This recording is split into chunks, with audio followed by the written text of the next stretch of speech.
Hey, yo, my dudes, what's good? It's your boy here, and welcome back. We have another Fire Emblem video today. This one is going to be for the Nintendo Direct that they just dropped for Fortune's Weave. Basically, it was 20 minutes of just straight-up information about the game, and I did peep it live, so this is not going to be a live reaction or anything, but there were a lot of tidbits of information that they dropped in here that I do want to highlight at the very least. So we're going to run it in 2x speed, and I'm just going to highlight over anything that was relevant that they mentioned here, which, of course, there was quite a lot. So we start off, we have the villains. These guys are going to be opening the gateway to hell and trying to plunge the world into darkness. So this is actually going to be a time skip here. So the Heroic Games takes place first, and then a couple of years later, I think it was 5 years later, all of this is going to happen. So the time skip, the villains emerge, and then you're going to get a bunch of branching options. So the depth of the story of this game looks like it's going to be at least comparable to Three Houses, if not greater. Alright, so the dude in the white cloak there, that was Eshmel. He's going to be like the MC of this game, like the Robin or the Byleth and so on. Now, this is another important tidbit. So this takes place in the continent of Dagda in 1449. And if I had to do this, I had to run the numbers on this. So if we go ahead and take a look at the actual timeline of events as it happens in Three Houses. So we can see here Ferdinand is born, Raphael is born, Edelgard is born, Claude is born. All these guys were born in the year 1162. So them being born in Three Houses, the game takes place, most of them are still in Garreg Mach. So they're roughly in the age of like 17, 18 years old. It varies. Some characters are younger, some characters are a little older. Like I know Mercedes is a little bit older, Bernadetta is a little bit younger. But the rough estimate is that most of the characters are around 18 years old. So we flash forward a little bit more, and then we come to the year 1180, and this is where the events of Three Houses begin. So this game is taking place almost 300 years in the future, right? Let's see here, my math on this. 1180, we're going up to 1449. So it's about like 270-ish years, give or take. Not exactly, but pretty close. So a sequel to Three Houses, not a prequel, not an in-between like Three Hopes where it was like 1.5. This is straight up Three Houses 2. Alright, so that's Dagda, the king of the Dagdan Empire. This guy is Solel. He's going to be the caretaker of the Heroic Games, and he's going to grant a wish to whoever wins the Heroic Games. Now, I wonder what that wish has, like, in relevance to the story here, because, I mean, this guy, we can clearly tell he is one of Sothis' kin. He's got the same, not quite as green, but he's got like the same kind of hair as Rhea. I would say the same color tone of hair. He's got the pointed ears, so clearly he is not an ordinary man. Yeah, so the Heroic Games, of course, we've got a lot of people fighting in the arena here. And I just want to highlight this character here. She has a freaking Glock, man. Like, what is going on? This is supposed to be medieval times. Like, this is gonna take me so out of the immersion. Why does she have a gun? Oh boy, here we go. Guns in my Fire Emblem. Alright, so of course we have the 4 protagonists that you could actually choose to play as their storylines in tandem. So it's not a separate route kind of thing. I would equate this to the Monastery arc in Three Houses, where pre-time skip, a majority of the story is basically just the same for whatever route you decide to pick. And then once you get to the time skip, that's where the routes start to branch off. I believe that's probably the same thing that's about to happen here, where during the Heroic Games, we can actually swap between each of these 4 characters and their parties. And then once the time skip comes, then we're going to start to differ in which route we decide to go with, and things are going to probably take a more permanent tone in the story and the decisions you make. But we have Kai, of course. We got Dietrich. We have Theodora, and we have Letta. So, yeah, they're all pretty cool. I'm leaning more so towards Theodora and Dietrich. They're more edgy and badass than the other two, unfortunately. Yeah, so you can go ahead and choose them. All of them have their own unique abilities and powers, like Kai, for example. He's able to shoot energy blasts from his hands. And his story here is that his dad gets locked up in jail. So he's fighting in the heroic games to free his dad. Then we have Dietrich, who's literally just looking for a fight. He's the generic, like, anime badass. He just wants to fight a stronger opponent. So he traveled all the way to the heroic games on boat to look for the fight that he's looking for. And then we have this dude, Fabio, with the cross eyes. All right, Esmeralda. Yeah, very cute-looking character there. Then we have Theodora, of course. She's the badass. She worships two separate gods that are, like, kind of shunned in Dagdar, or the Dagdan Empire. It seems like not everyone is in agreement with Theodora's beliefs. And then we have Leda, who is... her story actually seems like it may be the most interesting, because her father is murdered by an unknown assailant, and her goal in the heroic games is to unveil who that assailant is. She's trying to figure out what happened to her father. Yeah, so we have Leda, of course. This is her crew. And then the heroic games begins, and all four of the main characters are going to be facing off against each other in here. Yeah, so let me know which one of these guys you guys are going to be rooting for in the heroic games. I got to go with Dietrich probably, but man, Theodora is bad as hell. Yeah, so all this stuff, a lot of this Nintendo Direct was just Baby's first Fire Emblem, where they're just explaining, like, everything.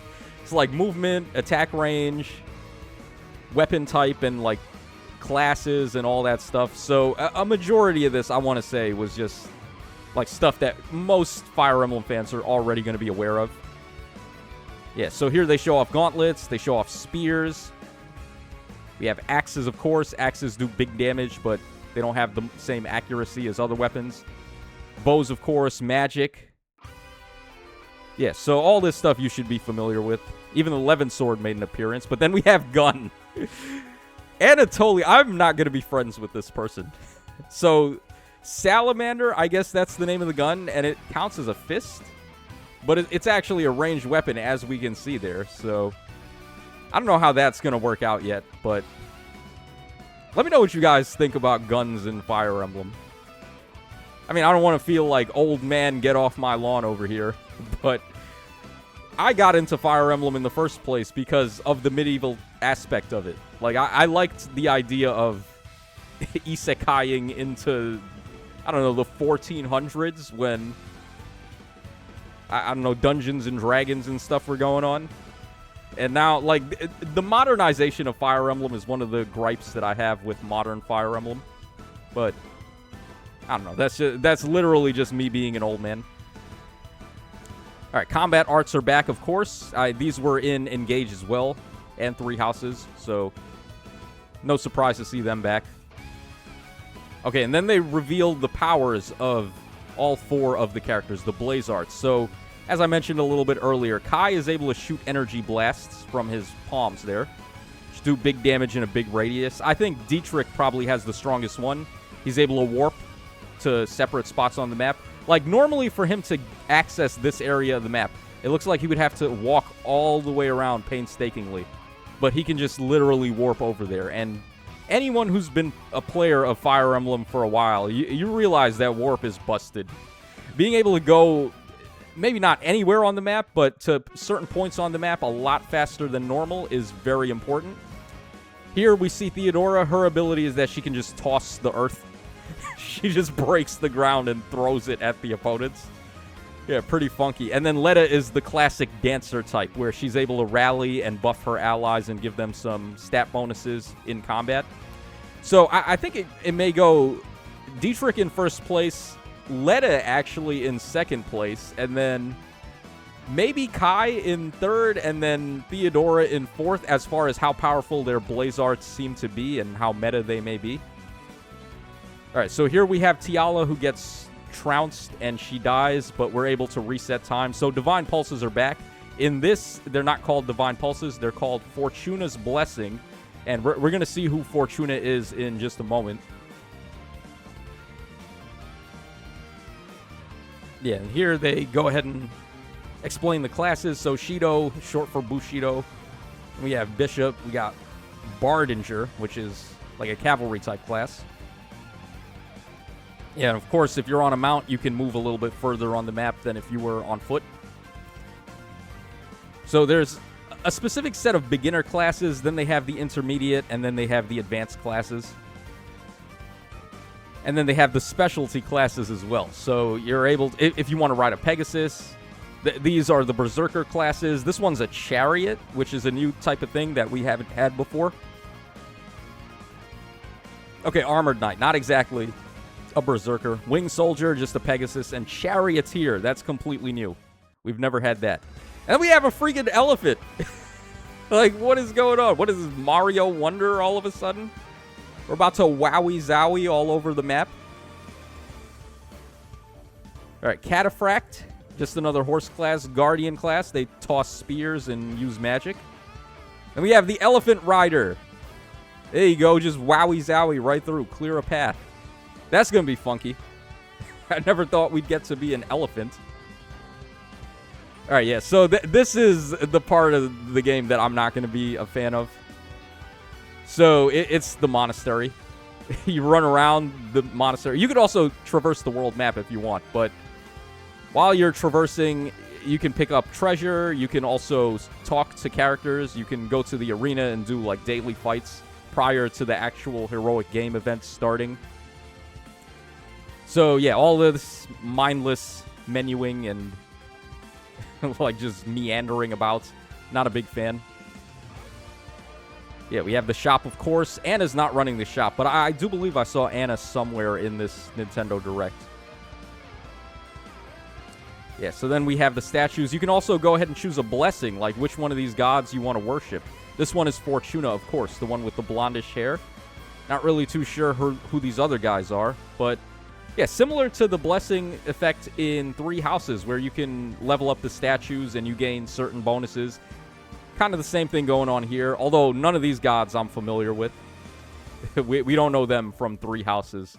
So yeah, these guys, you're able to maybe polish their statues or put in currency into their statues and gain bonuses. One of them is half damage in combat. One of them is a little bit bonus damage in combat.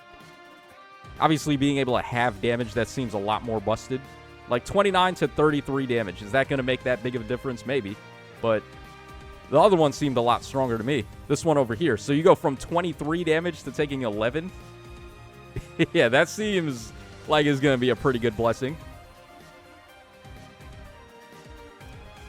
Okay, then we can also take the exams, of course. Another feature taken out of Three Houses where, depending on what kind of class you want to promote to, you'll have a higher chance, or if it's a class that is not natively inherent to the character, it may be a lower chance. And that looked like Anna right there. This character over here, I think she's Anna. I mean, she looks like Anna. She may not be, but she does look it.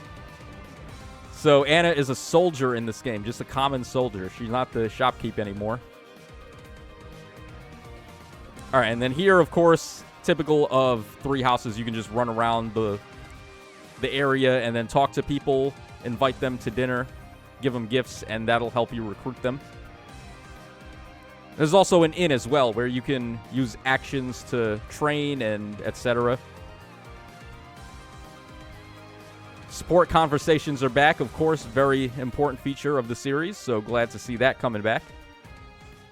We have a bat there. Interesting. And then we have this. So the Pale Raven's Perch. Very sus. A white bird, huh? I'm surprised they didn't just make it an owl and just call it Fae, right? Like, that's very interesting. Pale Raven's Perch. Okay. Now, you're going to be able to do a lot of things here. This is where you're able to swap between the 4 different characters' routes. So you can play them in parallel, and you don't have to necessarily pick one and only be able to use that one.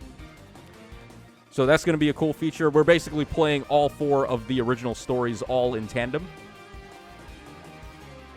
And then we have the world map, of course. Now, this world map, I'm actually excited about this more than I am about the Monastery, because this looks more reminiscent to me of, like, classic classic Fire Emblem, and also a little bit of Echoes thrown in here, because you can do the dungeon crawler thing, where you're going through dungeons, you find treasure, and then monsters are going to be roaming around the map, similar to SMT games, if you've ever played those.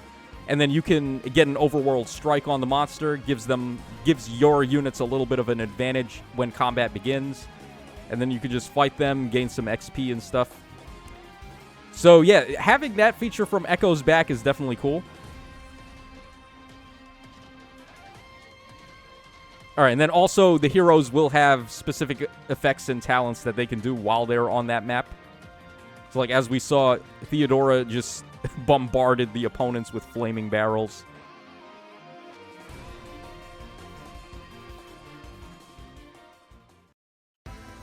Alright, these are just the heroic games wrapping up here. Alright, Letta, of course, she can play her guitar thing. They gave it a name. I don't remember what it was called. And then misfortune strikes, and we enter the time skip. So yeah, the heroic games take place in 1449. 5 years later, we have the end of the world.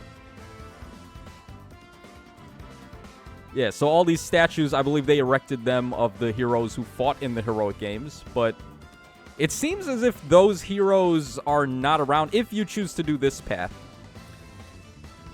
So what's going to happen here, Sothis comes in. She sees everything is getting messed up, so she has to fix it. So she calls for this guy to come in, this hero. Could be male or female. That person is Eshmel. 5 years after the heroic games, yep.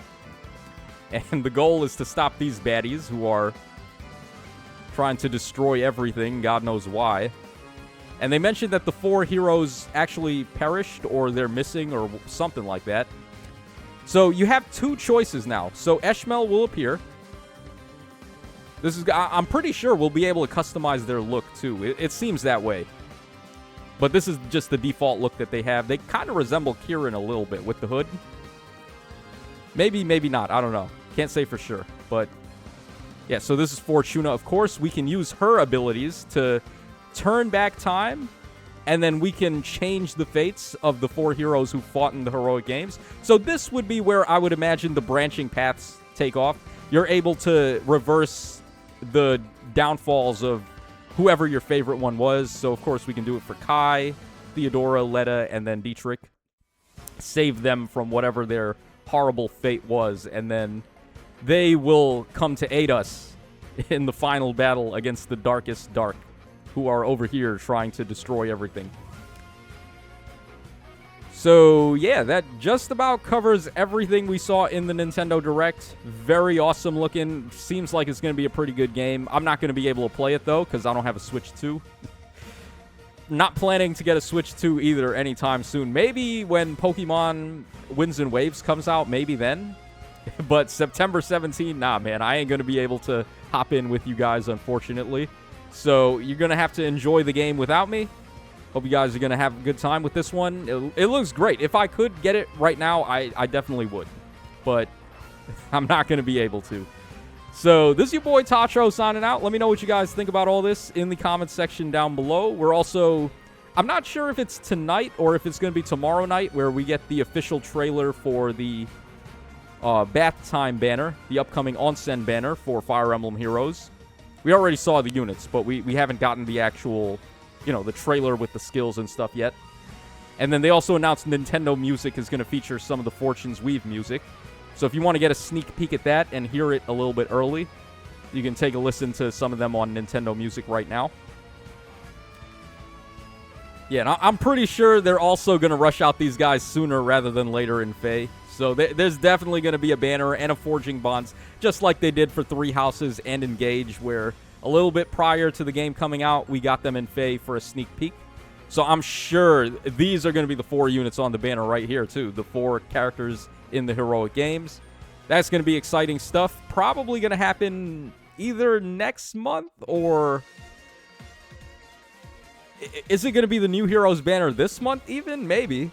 It could be this month, but more likely next month, but we'll see.